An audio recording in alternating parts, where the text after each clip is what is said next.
Nou in ons vroue Bybelstudie wat handel oor geestelike oorlogvoering, lees ons net weer Efesiërs 6 vers 10, soek julle krag in die Here en in sy groot mag.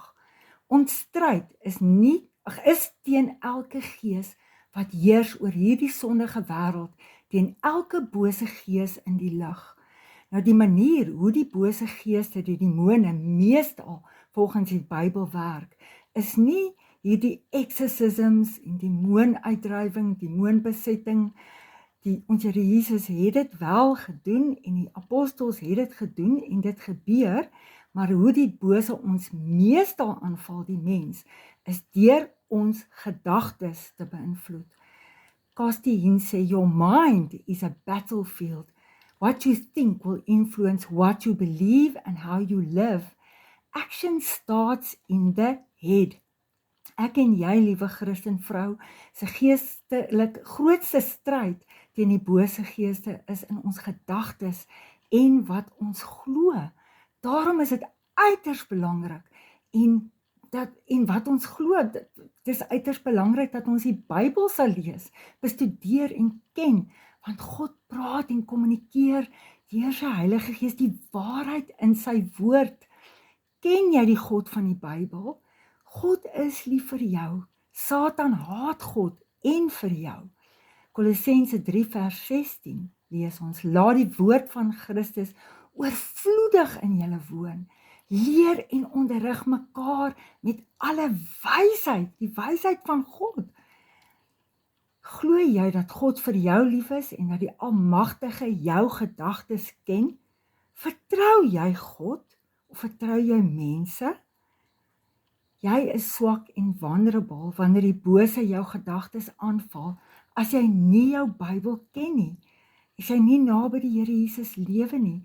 Filippense 4 vers 8, alles wat waar is, eerbaar is, rein is, reg is, lieflik is, rig julle gedagtes daarop, want dit beïnvloed jou hart. Die bose magte werk in jou gedagtes deur misleiding. Nou, daar is 'n tipe van moderne trend wat sê God wants you happy but not holy. Sien jy jou eie sonde? Luister jy na die Satan? Reageer jy op daardie sondige denke? Dan sondig jy teen God en teen jou naaste. En jy bedroef die Heilige Gees. Free grace without obedience. Follow your heart. Nou as ons nie ons Bybels ken nie, mislei die bose ons baie maklik, ons hart en emosies. God sê in Jeremia 17 vers 9, die hart is bedriegliker as enige iets anders. Hy is ongeneeslik. Wie kan dit verstaan? Ek, die Here, deurgrond en toets hart en verstand. Spreuke 4 vers 23, wees veral versigtig met wat in jou hart omgaan, want dit bepaal jou hele lewe. Die bose geeste en demone plaas gedagtes in ons denke, selfs in ons as Christene. Dat dit misverstande en verdeeldheid veroorsaak tussen jou en jou man, jou kinders, selfs tussen Christene in 'n gemeente. In Spreuke 16 vers 28 lees ons, iemand wat die waarheid verdraai, veroorsaak twis. Iemand wat skinder, bring verwydering. Die Satan stuur sy demone aan om verdeeldheid te bring in 'n gemeente. Christene moet bid vir nederigheid en om mekaar gou te vergewe en die duiwel teen te staan. Hoe?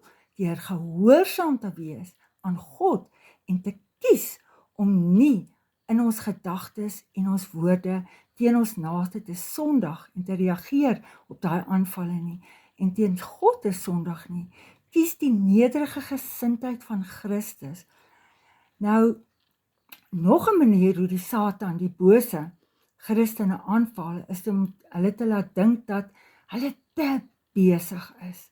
Te besig om tyd vir God te maak. Dit is wat die Satan wil hê. Die geestelike aanslag van die bose wil nie dat jy geestelik nader aan Christus groei nie en sal jou denke beïnvloed om jou te verhinder. Ja, jy en ek kan God net leer ken en wie hy waarlik is as ons Bybels lees. Die Heilige Gees openbaar en oortuig in jou hart en denke wie Christus is deur sy woord.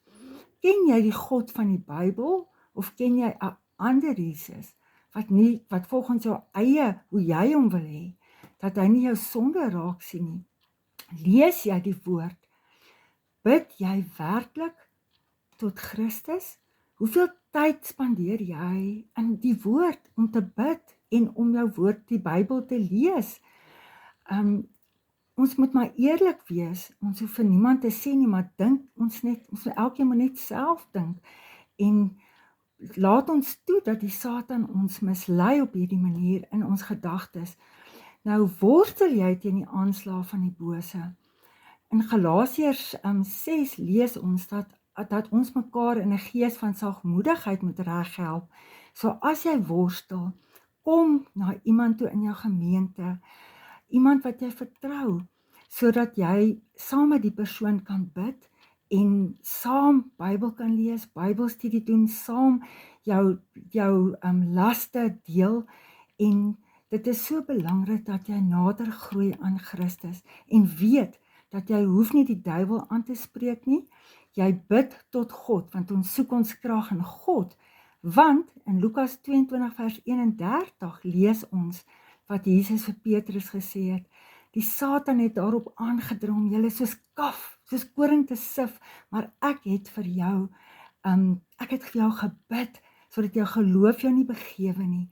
As jy weer tot inkeer kom, dat jy jou broers gaan versterk. Kom ons bid net saam. Here Jesus, asseblief help vir ons, dat ons nie sal toelaat dat die Satan ons denke, Here, beïnvloed, Here, sodat dit wat U in die woord van ons vir ons sê, Here, dat U graag 'n nabye verhouding met ons wil hê, Here, dat ons sonde sal bely en dat ons sal, Here Jesus, groei in U, Here, deur dat ons Bybels lees en bid en deur dat ons, Here, vir U vra om ons 'n dors te gee na U. Ons bid dit in die naam van Jesus met danksegging. Amen.